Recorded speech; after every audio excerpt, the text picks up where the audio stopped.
So a young woman went off to college, and after being there for a couple of semesters, she wrote a letter to her father. And it said this. It said, "Dear Dad, I'm sorry I haven't written you lately, but all my things were destroyed in the dorm fire. My eyes are almost completely healed now, and the doctor assures me that my lungs aren't permanently damaged from the smoke. And while the dorm is being rebuilt, I've moved in with my boyfriend. I think you met Roy when you were down for Parents Weekend. He's the one with the green hair and the safety pins in his nose. And I know how much you've always wanted grandchildren, so you'll be happy to know I'm expecting a baby by the end of the semester." Then the letter goes on. "You'll also be happy to know that there was no fire in the dorm. My eyes are not damaged and my lungs are fine. I'm not living with Roy, who's not even my boyfriend, and I'm definitely not pregnant. I did, however, receive a D in English and an F in French, and I wanted to be sure you placed this information in the proper perspective." You know, there's something universal about wanting our dads to be proud of us and not disappointed in the things that happen in our lives. I'm sure you can relate. And I actually don't often do the Father's Day lesson. Because this weekend is always around my birthday. I was born the Saturday night before Father's Day, so I'm usually somewhere else celebrating on this third weekend in June. But since my daughter came to me this year, I got to celebrate this day with all of you. So I'm very happy about that. So after that little laugh, I really want to continue my talk with a real story. So 8 years ago, in the summer of 2013, my friend David and I went to the beach. We went for a week up near Panama City. And he and I both love the sun and the pool and the beach and all that, so we were perfect to hang out together for a week. So our favorite moment of the entire vacation came when we were laying in the sun by the pool. And we were just sitting there talking and hanging out, and this young father came with, I'm going to guess his son was about 3. And they were obviously in the process of learning how to swim. The dad was teaching him how to swim. And he was at the point in the lessons where he wanted the child to jump into his arms in the pool. And so, as these toddlers often do, the little boy just stood fearfully on the edge of the pool, and when his daddy kept encouraging him, "Come on, son, jump, jump, jump. 1, 2, 3, nothing," right? And the little one he just kept backing up. And then he would bravely come back to the edge of the pool. And again, ask his dad to catch him. And the boy started asking his father, "Daddy, do you got me? Do you got me, Daddy?" And the daddy would say, "Yes, I got you, honey." And then he said the most amazing thing, an unforgettable thing. He said, so sweetly, he said, "Yes, son, I got you so much." And with that, the boy just jumped into his arms. "I got you so much." And when the father said those words, David and I just kind of looked at each other. Oh, it was just so sweet. And they were just so sweet. And David and I actually signed our correspondence to each other with IGYSM. I got you so much. It's our way of saying, yep, I see your fear. Yep, I've got your back. Come on, do it anyway. Right? I got you so much.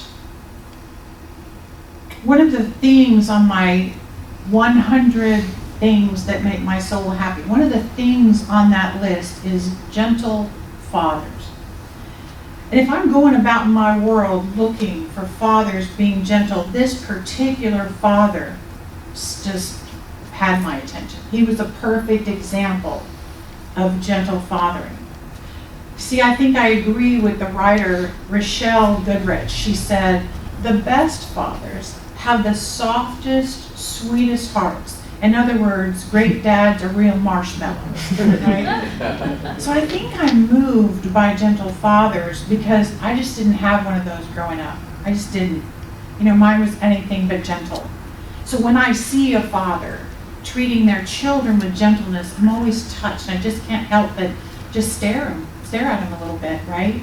But let me be clear. When I'm seeing a man being gentle with a child, I'm just making up a story that it's a father. Actually what makes my soul really happy is a gentle man. So men who move through the world with this sense of gentleness and care, they just slay me. They just really do. And if a man can allow his softer emotions to show, like if he gets a little teary, I'm lost, I'm just no good at all. I'm just moved to tearfulness. So my talk is about celebrating men. That's the title, because today I want us to recognize and acknowledge the powerful impact that men in our lives have had on us. And I want to talk about the divine masculine energy that Brittany read about, because it's at play in all of us. So let me talk about that part first. So the relationships that we have with our parents set up the life lessons we have to learn about our internal congruence and the integration of the sacred feminine energy with the divine masculine energy. That's our journey. Those are our lessons. And we tend to think that our lessons about masculine energy just come from our fathers alone, but actually this lesson shows up in all of our relationships, whether they're male, female, gender fluid, whatever. That blending of those energies. And I don't have a slide for this quote, Kim, because it's too long, but it says, it's from Ernest Holmes, it says, "Man, coming from unity, is both male and female, and has within himself both aspects of reality. In some, the male predominates. In others, the female." We have two distinct types in man and woman, but they are types of one fundamental principle. There is also an intermediate sex, that gender fluidity we talk about today, that is one in which the two attributes seem to be almost equally balanced. The greatest men and women of the ages have belonged to this type, for it is a more complete balance between the two, which are really one. And then he goes on to say, but this is too great a topic to discuss in this course of lessons. And that's from the Science of Mind textbook. So he acknowledges this blending of energies. So what are the divine masculine qualities that we all have? All right? The divine masculine is the part of us that chooses, the part that leads, the part that directs and is protective and it guides. That in the lifelong quest we are all on is to balance those qualities of the masculine energy with that of the female energy, the feminine energy, and that part of us that surrenders and trusts and nurtures. So we're blending those together. And I think the reason that gentle fathers or gentle men are attractive to me is the same reason strong females are attractive to me, because they are displaying in situations and moments a more perfect balance between that masculine and feminine energy. That balance is what I'm attracted to. So our relationships with our fathers is part of our lesson about learning how to balance these two energies that are part of all of us. So let's celebrate that. The message today is, I wanted to go beyond simply recognizing the fathering role. I wanted to go further and celebrate men in our lives who are not necessarily our fathers, but are a part of that lesson. But first, I do want to talk about biological fathers specifically, since all of us have one of those. It's one of the universal relationships that looks anything but universal, right? Each one of us has this individualized lesson plan when it comes to the subject of biological fathers.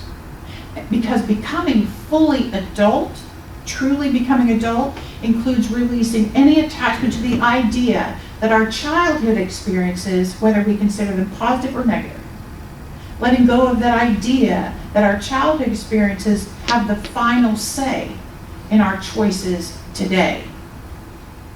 And that is not a quick lesson nor an easy one, right?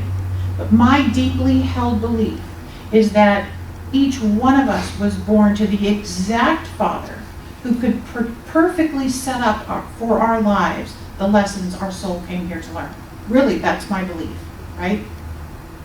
Barack Obama said this: someone said that every man is trying to live up to his father's expectations or make up for their father's mistakes. And President Obama said that men do that, but I believe that all of us do that. All of us do that. It's just part of our lessons. So if you just look at your relationship with your biological father, can you tell what some of your lessons are? Can you tell? Maybe you're working on a lesson of learning to support yourself.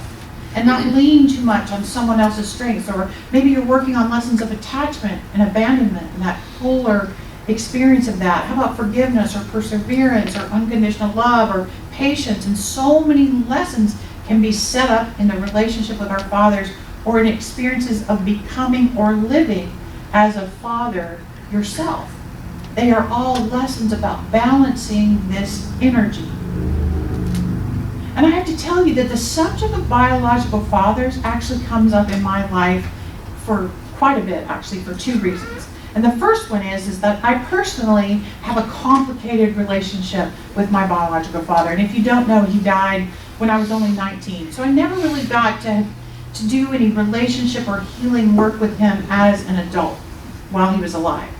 But I have spent lots of therapy hours, practitioner sessions, tons of internal work to kind of complete and release the lessons of my dad. All of the lessons have to do with him being out of balance, with his masculine energy being way too dominant, and him not being kind of in touch with that sacred feminine side very much. And it was important for me to be authentic with my daughter, actually, as I raised her. So I've described to her as much as I felt like it was appropriate for her to kind of understand from whence I came, and where all some of my stuff came from. But my dad didn't do that. My dad really didn't talk about where he came from and what his life was about before he came into our lives. I know he was one of 13 children, and I know that his home life was pretty violent and chaotic back in the 1940s. I kind of know that much. And I know he wanted better for his own family, but he didn't have the tools or the skills to make it better for us. It's through his example that I really, really learned that hurt people hurt people.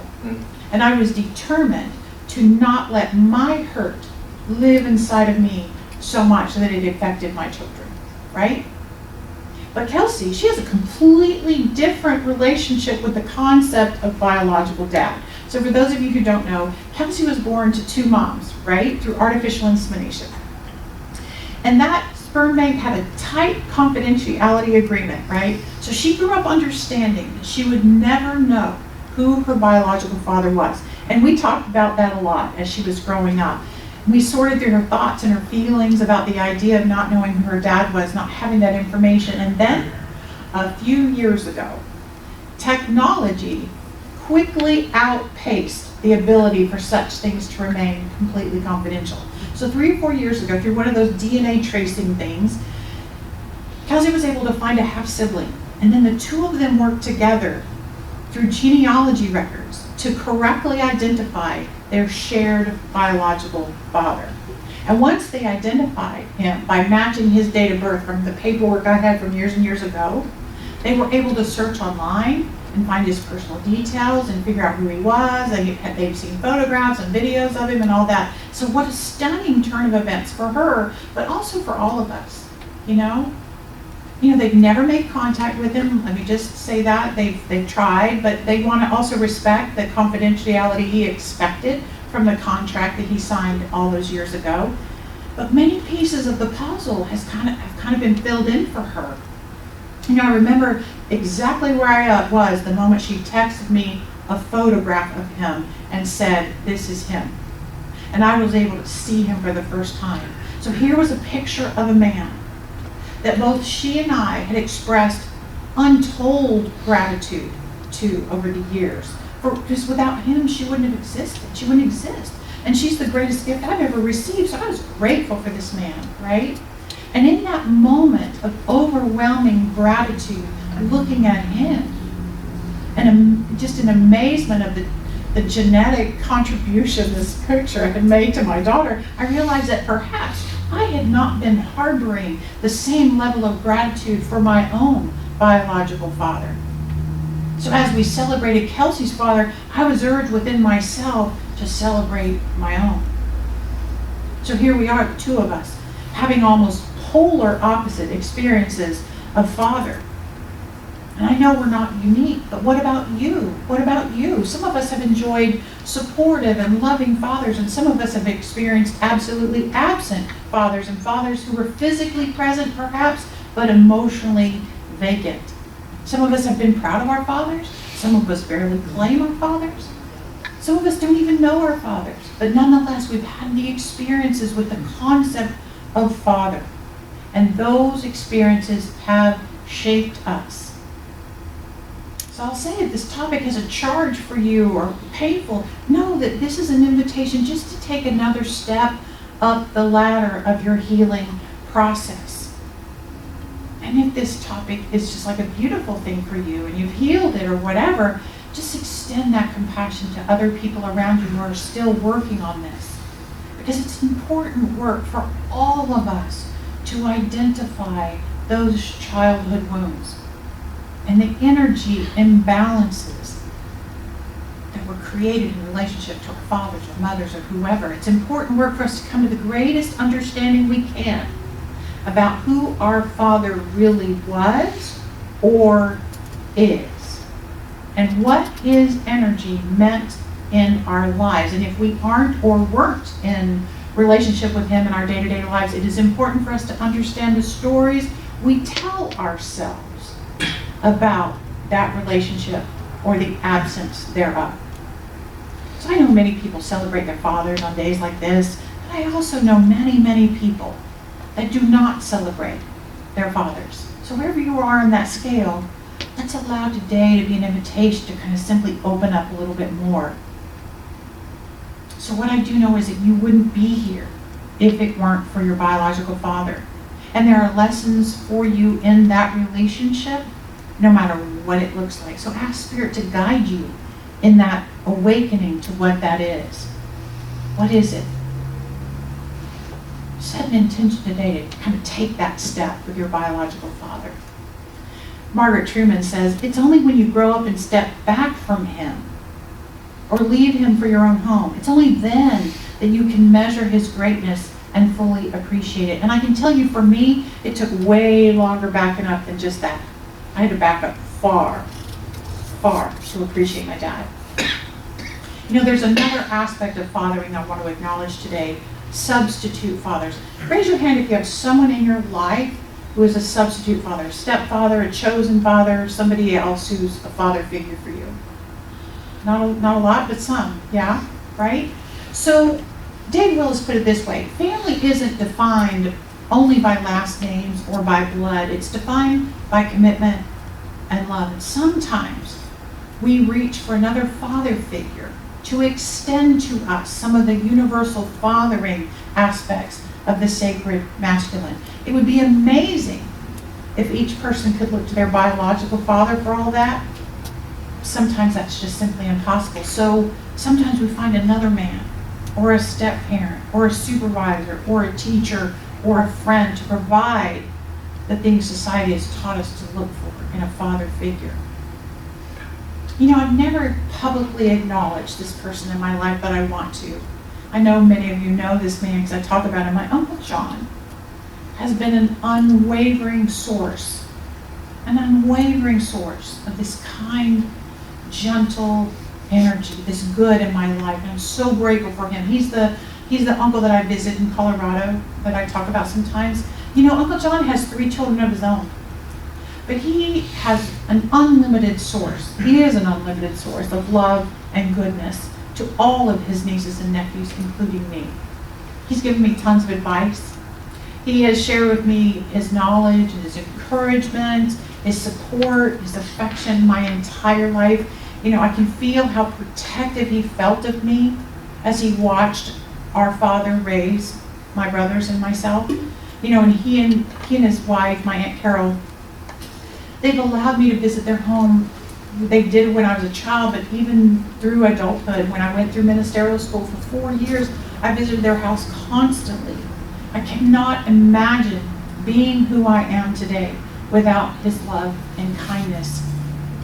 You know, he was in Vietnam when I was little, and I remember him coming home when I was about 4 and just flinging myself into his arms. And he would read books to me. I remember when I was really young, he would read these books, and they would make the voices of the characters just wild and funny. And I can't tell you a favorite memory of him as an adult, because every time I visit him, I keep making more. My cover photo right now on Facebook is of a sunset that I took with him on his porch because it's just such a place of love for me. So think for yourself. Who are the men who stand in your life in key positions on your stage, providing you with divine masculinity that we all need? Do they stand with your biological father, or do they stand in his place? Are they your uncles, your brothers, your friends, your sons, your men from work, your husbands, your partners? Are they your sponsors or your teachers or your mentors? What I know for sure is that the men in your life are hungry for love and encouragement. How can each one of us be a channel for that to them? Leo Buscaglia is a psychologist who wrote a lot about love, and he said, if there is any immortality to be had among us human beings, it is certainly only in the love that we leave behind. So my homework assignment for you today is to think of 3 things that you've received from a man in your life. They can be from your father, from any of your substitute fathers that you've claimed for yourself, but think about that. Things that you've been gifted. And now, in honor of that man, figure out how to give those things to someone else in your life. If you received love, give love. If you received logistical help, give logistical help. If you received encouragement, give encouragement. If you received strength, give strength. Because we honor our gifts of love by giving them to others or paying it forward. We honor our gifts of love by giving them to others. Think about that for a second. And if this baffles you, if you've kind of been bereft of positive males in your life, think of things you wished for, wished that your father could give you, and then give those things. Figure out how to give those things away. But wherever you are in your relationships with the men in your life, or wherever you are as a man and or a father, today is a celebration of men. Happy Father's Day.